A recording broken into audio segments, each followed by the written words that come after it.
Okay, so welcome to our second episode of Through the Keyhole. A much longer gap than we expected from the first one, but we're joined tonight by Andrea, who has willingly allowed us to visit her through her keyhole while we're on this lockdown.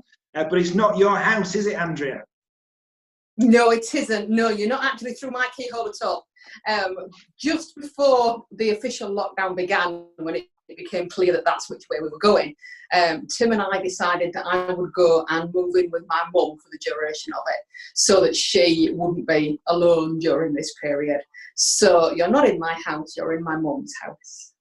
Yeah, so, well, thank you for allowing us to visit. And just as we asked Tony and Tina those questions, we're going to ask you most of the same questions. So, how are you doing? How's it going?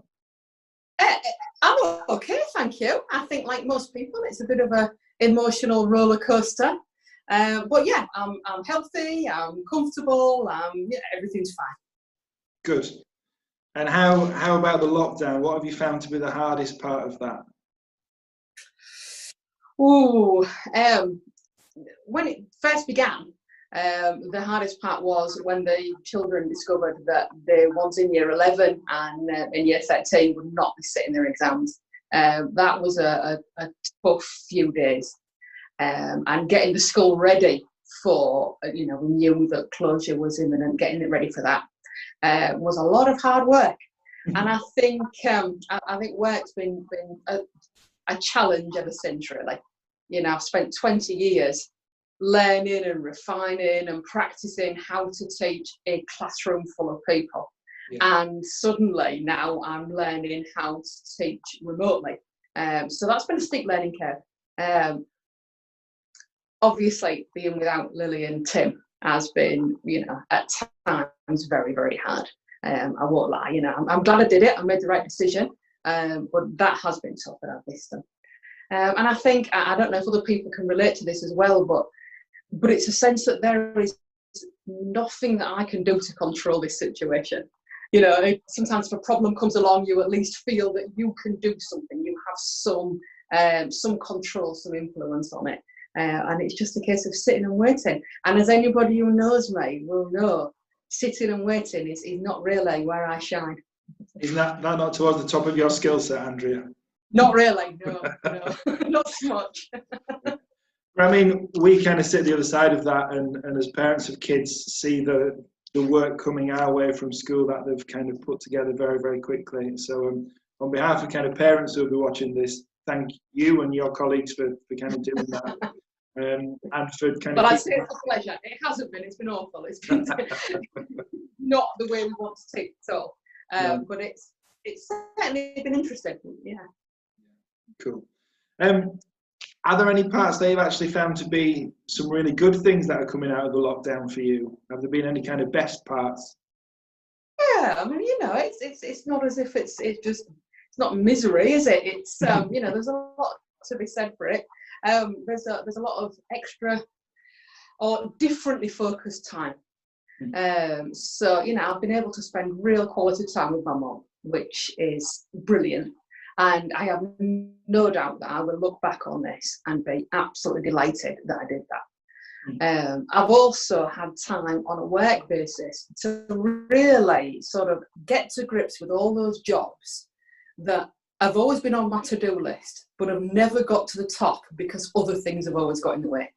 There's been time to really get my teeth stuck into curriculum planning and do some research and things that you never get time for normally. So that's definitely been good. Being able to wear yoga pants all day as well, that's positive, and not having to get dressed up, and also things like embracing technology. As problematic as it's been, I am so glad that this didn't happen years ago when we didn't have the internet.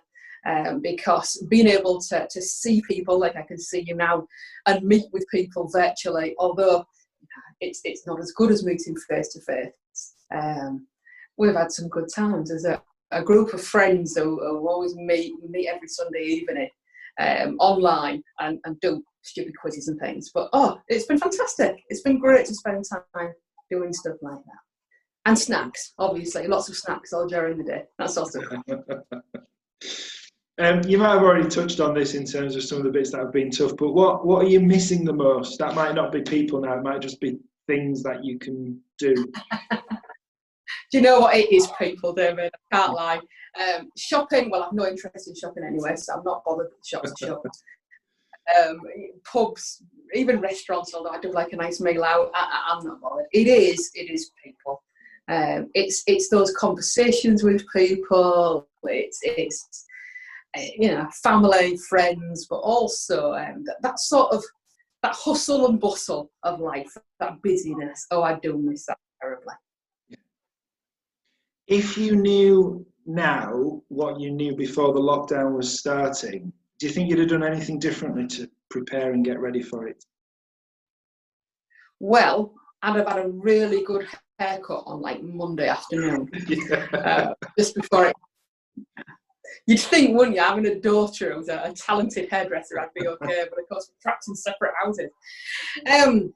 And maybe I'd have bought a massive house so that all my family could be locked down together. But no, do you know what? I don't know. I don't know if there's anything I would have done differently, really.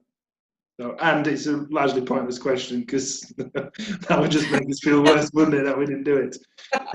Are there any messages? Is there something that you'd like to say to the rest of the church family? I think I'd say to them that whatever it is that you're feeling, it's okay. You know, if you're one of those people who are managing to use this time to, I don't know, learn Russian and redecorate your house and do all those sorts of things, and you come out with this 3-stone lighter and able to do 100 press-ups, well, brilliant. But if you're also, just getting through the day and, occasionally managing to get out of your pajamas and, running out of things to watch on Netflix, that's okay as well. Because what we're going through now is an event that's going to mark our lives. It's not a little thing. It is a big deal, and it's okay to feel sad or scared or lonely or frustrated. Yeah, I have to say to people, cut yourself some slack. It's okay. And I think I saw you post something in the very early days, kind of that weird recognition that this is going to be in the curriculum in 20 years' time. This is what our future generations are going to be taught. And just that sense of living through something significant in history. That I've never lived through anything like that. And my kids are now going to have a story to tell their kids and their grandkids about when we were in lockdown. It is all a bit weird. So yeah, I think you're right. People do have very, very different experiences. And maybe even days or weeks might be those extremes. It's not that it's just one thing, but people might think they're handling it really well, and then suddenly a week comes and it just feels like everything feels a bit too uncertain, like you said, that lack of control. Yeah. So when you get back into church, when Bodmin reopens and we're able to get there, what do you think the first thing that you're going to do is? I don't know if it's the first thing that I'm going to do, but I'm quite looking forward to shared lunches starting again. Yeah. That is something that I do miss, and I will look forward to.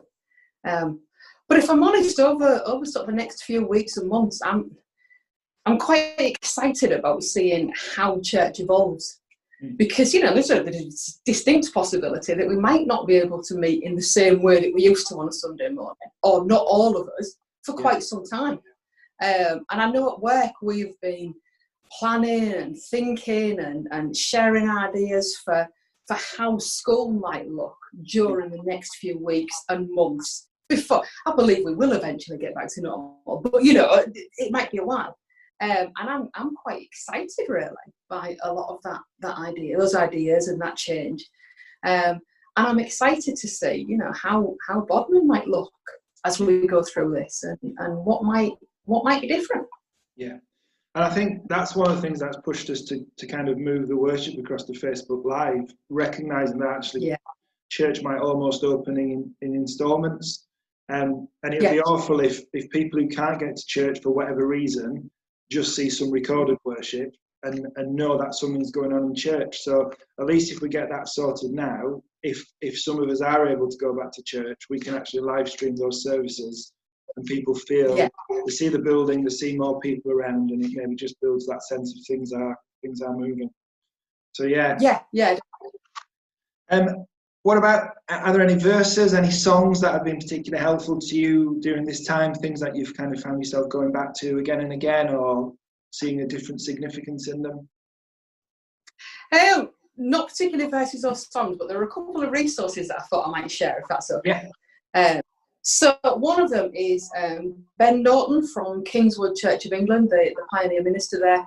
On Facebook, each or most evenings, he's been doing some evening prayers. Yeah. And sometimes it's just been the evening prayers, sometimes there's been a little bit of extra to it. And he's been using a night compline from the Northumbria community. Not the style of prayer or worship that I would normally participate in, but actually that's been very useful to me. That sort of way of closing the day. It's become a routine for me, part of my day, and one that I found quite cool.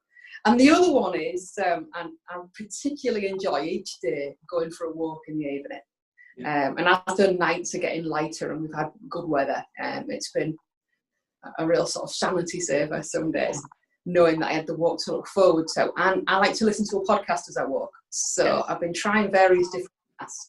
And Danielle Strickland, who I admire very much, she does a podcast, and they're brilliant. They're well worth a listen to. They're very real, they're very honest, and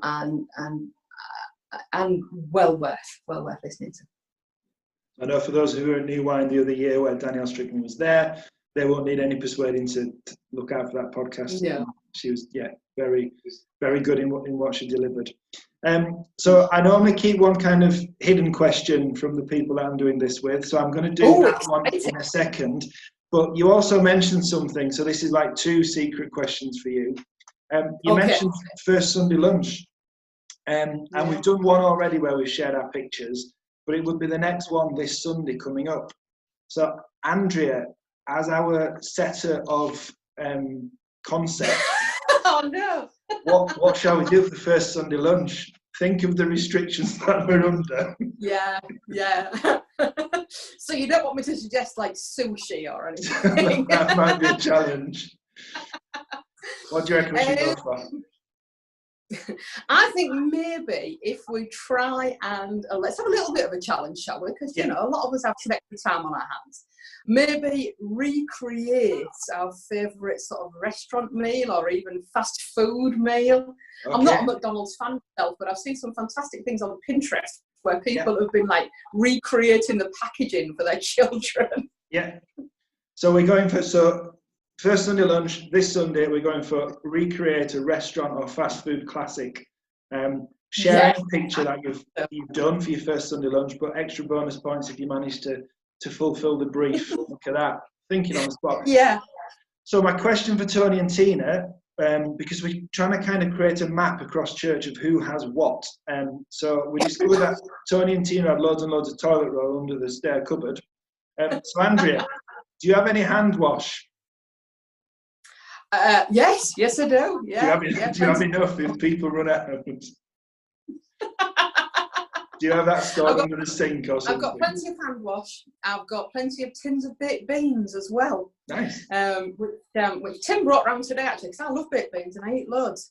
And Tim and Lily don't, so they were fed up looking at a cupboard full of baked beans, so they brought those round. So I might share, a small tin if somebody really needed. Cool. Right. I think that's everything from me. Anything you want to add, Andrew, before we just wrap up? No, that's me done. Thank you. Well, thank you so much for your time. I will let you get back to your day and speak soon. Thank you very much. Goodbye. Goodbye, everyone.